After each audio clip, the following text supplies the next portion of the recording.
আমি তোর কোনো কথা শুনতে চাই না। তুই টাকা দিবি না বল। আমি টাকা কোথায় যাবো? যা টাকা ছিল তুমি তো সব বাপকে শেষ করে ফেলেছো। আবার মুখে মুখে কথা। তুমি যতই বলো ওই টাকাটা আমি পুরি বই কেনার জন্য গুছিয়ে রেখেছি। মাল খাওয়ার টাকা পাচ্ছি না, বুড়ির বই কিনবে? দাঁড়া, আমিও আজ দেখছি তুই কোথায় টাকা লুকিয়ে রেখেছিস।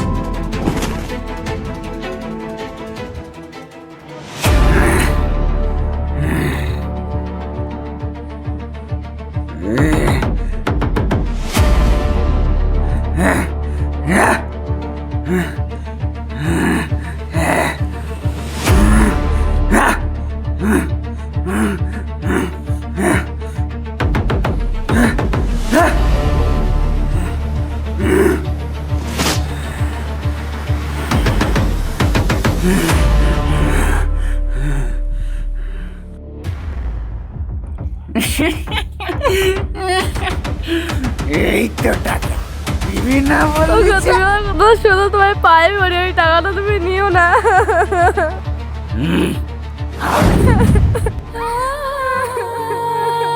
মামি তোমার লাগেনি তো? তোকে আর তার পড়াতে পারবো না রে মা। আমি তোমাকে বারবার বলি আমার জন্য মার খেয়ে নো, তবুও তো তুমি আমার কথা শুনবে না। আরে আমাকে নিয়ে তোকে ভাবতে হবে না, তুই শুধু মন দিয়ে পড়াশোনাই কর। ঠিক আছে, না এবার ঘরে চলো। জানিস মা, তোর মাকে আমি মৃত্যু সজ্জায় কথা দিয়েছিলাম যে আমার যতই কষ্ট হোক তাও তোকে মানুষের মতন মানুষ করে দেবো। এইসব কথা এখন থাক, তোমাকে বলছি না এখন ঘরে চলো।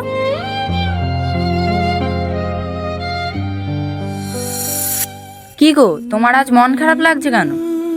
মন খারাপ কোথায়, এই তো কথা বলছি। না, কি হয়েছে বলো? তোমার মামা আবার অশান্তি করছে নাকি? কি বলবো বলো, আমার মামি যে টাকাগুলো আমার বই কেনার জন্য গুছিয়ে রেখেছিল সেই টাকাগুলো নিয়ে আজ মামা জুয়া খেলতে চলে গেছে। আমার আর ভালো লাগছে না জানো, কখনো কখনো মনে হয় এই দুনিয়া ছেড়েই চলে যাই। একদম চুপ, এরকম কথা আর মুখে কখনো আনবে না। সত্যি আমার আর ভালো লাগছে না। আর কিছুদিন অপেক্ষা করো, তারপর আমি তোমাকে আমার বাড়ির বউ বানিয়ে নিয়ে যাব।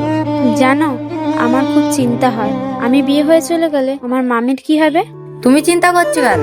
আমার তো মা নেই, সেরকম সমস্যা হলে তোমার মামিকেও আমাদের ঘরে নিয়ে চলে আসবো। সত্যি তুমি খুব ভালো গো। পাগলি একটা। আচ্ছা ঠিক আছে, তাহলে আমি আসি, না হলে আমার মামির একা একা রান্না করতে অসুবিধা হবে। ঠিক আছে, সাবধানে যেও। আচ্ছা।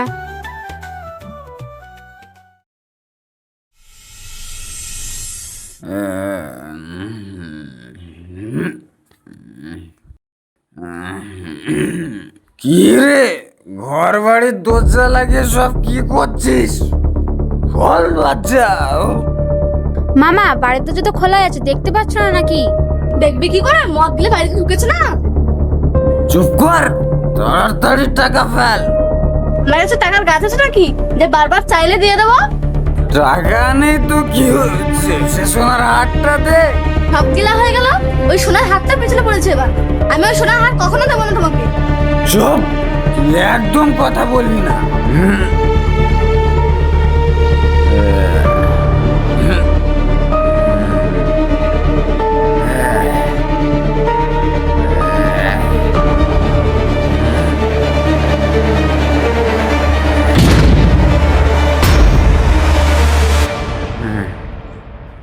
আর কত, এই তো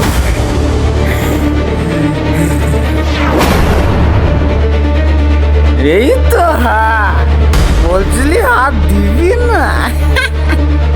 ওগো তোমার পায়ে পড়ে এই হাতটা তুমি আমাকে ফিরিয়ে দাও। ওটা বুড়ি মা বুড়িকে মৃত্যু সজ্জায় দিয়ে গেছিল, ওই হাতটা তুমি আমাকে ফিরিয়ে দাও।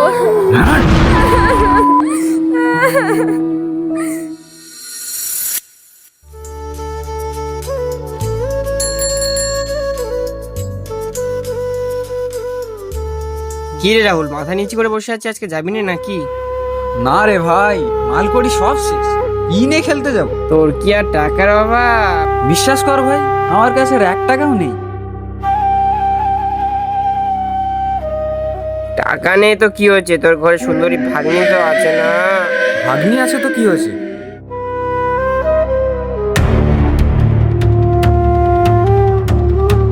তুই খেলবি পরের টাকায় জুয়া, শুধু তোর ভাগ্নিটাকে সবার সাথে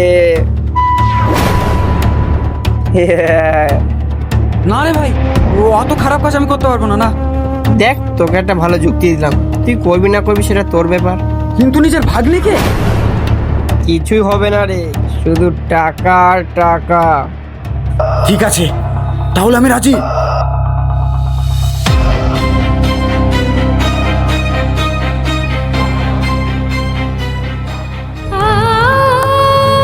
এই ফাল্গুনি, ফাল্গুনি, ফাল্গুনি, এই ফাল্গুনি, ফাল্গুনি, তাড়াতাড়ি ব্যাগ গোছা। কেন মামি, কি হয়েছে?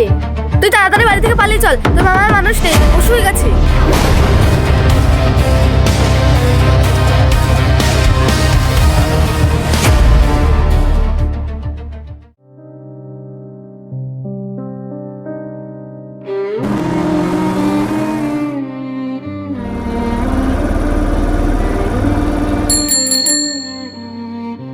কি ব্যাপার ফাল্গুনি, তোমরা কোথায় যাচ্ছ?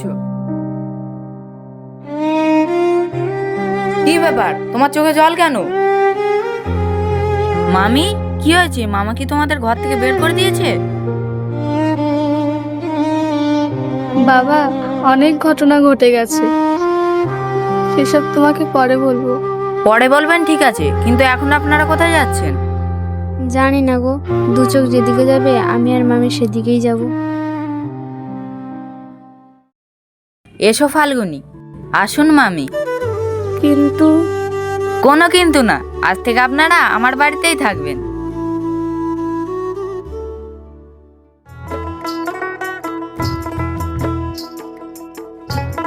এসো মামি।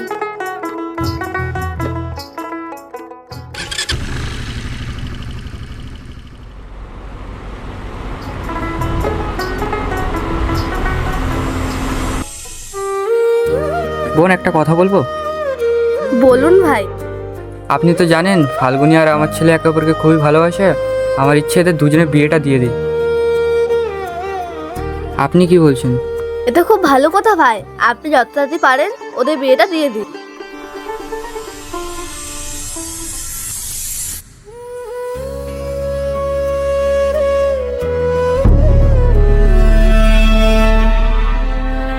এই ফাল্গুনি, কই দেখি দেখি। এই ফাল্গুনি, এই হাত তুই কোথায় পেলি? এটা কাল বাসুরাতে তোমার জামাই আমাকে উপহার দিয়েছে। শুভ, আবার শুভ। কি হয়েছে মামি? এই সোনার হারটা তুমি কোথায় পেয়েছো বাবা? আর বলবেন না বোন, এক মাতাল মাসখানিক আগে এই হাটটা আমার কাছে বিক্রি করে গেছে। আমি দেখলাম খাঁটি সোনা, তাই আর বিক্রি করিনি, আমার ছেলের বউয়ের জন্য রেখে দিয়েছি। একেই বলে ভাগ্য, তুই তোর মায়ের গলার হারটা পেয়ে গেছিস রে মা। মায়ের গলার হার মানে? ফাল্গুনি মা মারা যাওয়ার সময় ওই হারটা আমাকে দিয়ে গেছে, যেন ওর বিয়ের সময় ওই গলায় আমি হারটা পরিয়ে দিতে পারি। কিন্তু আমার পোড়া কপাল, ওই হারটা আমি আগলে রাখতে পারিনি। ভাই, আমি আপনার কাছে সারা জীবন ঋণী হয়ে থাকবো। ও মা, আগো ঘরে কেউ আছো মা? মা খুব খিদে পেয়েছে মা, দুদিন ধরে কিচ্ছু খাইনি, কিছু দাও না মা।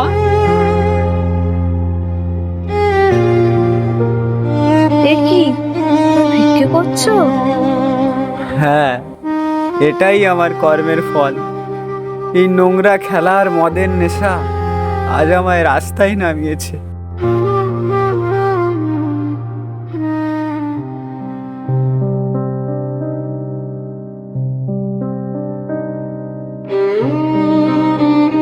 আমি তোদের ওপর অনেক অত্যাচার করেছি রে মা,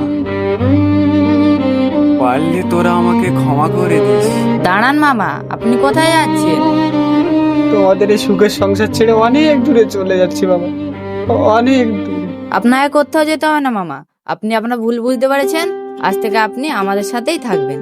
সত্যি তোমরা সবাই আমাকে ক্ষমা করে দিয়েছো? হ্যাঁ মামা।